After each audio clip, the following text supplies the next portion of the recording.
जब भी पाकिस्तान में मईशत बेहतर अंदाज में जाएगी तो आप देखेंगे कि पीटीआई कोई ना कोई साजिश के ज़रिए सामने आएगी। और अभी आपने देख भी लिया कि पीटीआई के लीडरशिप में, जो इनकी सेकेंड टियर लीडरशिप में किस हद तक तजाद है।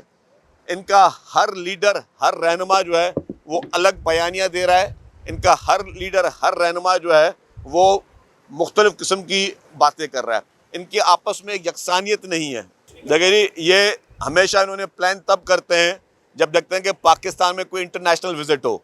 जब पहले भी धरना दिया था तब आपके चाइनीज़ प्रेसिडेंट आ रहे थे। उसके बाद भी इन्होंने, जब भी कोई इंटरनेशनल डिग्निटरीज आते हैं तो ये कोशिश करते हैं कि इस्लामाबाद को इस तरह का मंजर पेश करें कि दुनिया में लोग आके बोलेंगे यार हम किस मुल्क के कैपिटल में जा रहे हैं जहाँ पे जो है सिर्फ और सिर्फ अनार की नज़र आ रही है। तो ये इनका एक सोचा समझा इनका प्रोपेगेंडा। और मैंने इसीलिए कह रहा हूँ कि इनका टारगेट जो है वो कतन तौर पर कोई पार्टी या कोई ग्रुप नहीं है। इनका टारगेट पाकिस्तान, ये पाकिस्तान को नुकसान पहुँचाना चाहते हैं। क्योंकि किसी भी अगर पॉलिटिकल पार्टी को नुकसान पहुँचाते हैं तो किसी भी गैर मुल्क की जो हमारे दुश्मन मुमालिक हैं उनको खुशी नहीं होगी। उनको खुशी तब होगी खुदा ना खास्ता अगर पाकिस्तान को कोई नुकसान पहुँचे। और ये पाकिस्तान को हर मुमकिन नुकसान पहुँचाने के लिए पीटीआई की लीडरशिप दिन और रात जो है वो इसी में मसरूफ़ है। और उनका मकसद ये है कि अनारकी हो, अफरा तफरी हो। लेकिन इस बार जो है आपने देखा कि जब उसने कॉल दी तो सिवाय खैबर पख्तूनख्वा में वो लोग जो कि उनकी हुकूमत थी और उनकी हुकूमत जिन लोगों को ज़बरदस्ती लेके आई, उसके अलावा आप सारे कराची के जर्नलिस्ट हैं, आपने कराची से कोई बहुत बड़ा काफ़िला जाते हुए नहीं देखा। पंजाब में से कोई काफ़िला नहीं आया, बलूचिस्तान से कोई काफ़िला नहीं आया।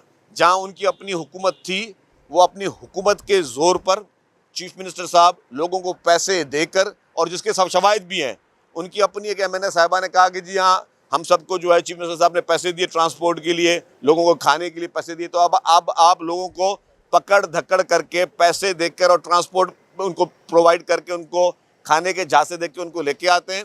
और फिर क्या हुआ, जब आपने देखा कि हुकूमत ने सख्ती शुरू की तो सबसे पहले इनकी लीडरशिप वहाँ से भागी।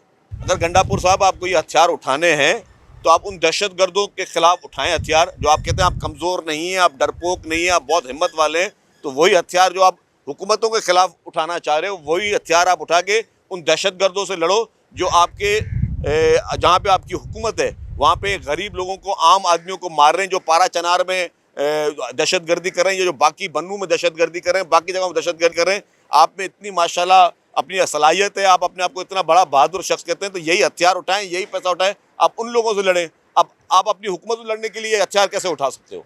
तो ये मैं समझता हूँ कि ये बयान इटसेल्फ, मैं किसी को लेबल नहीं देता, लेकिन मैं समझता हूँ रियासत से बगावत का ये मैसेज है। ये कोई अच्छा मैसेज नहीं हो सकता कि एक सूबे का चीफ मिनिस्टर कहे कि मैं हथियार उठाऊंगा दूसरी हुकूमत के ख़िलाफ़, अपने ही मुल्क की किसी हुकूमत के ख़िलाफ़ हथियार उठाऊंगा।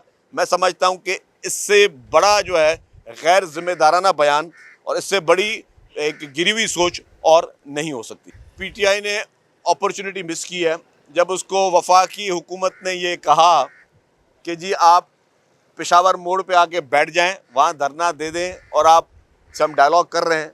तो उन्होंने कहा ना हम डायलॉग करेंगे ना हम आपके कहने वहाँ बैठेंगे। इन्होंने जानबूझकर उस मुकाम पर गए जहाँ पर इन्होंने कंट्रोवर्सी पैदा की और इसका सबसे बड़ा नुकसान जो है वो पीटीआई ने खुद दिया। मैं समझता हूँ कि पीटीआई की जो सेकंड टियर लीडरशिप है वो खुद इमरान खान से मुखलिस नहीं है। पीटीआई की सेकंड टियर लीडरशिप जो है वो खुद चाहती है कि इमरान खान अंदर रहे जेल में, ताकि उनकी दुकानें बाहर जो हैं वो चलती रहें। अगर वो बाहर अगर आ गए इमरान खान तो फिर ये जो सेकंड टियर लीडरशिप है उनकी दुकानें बंद हो जाएंगी।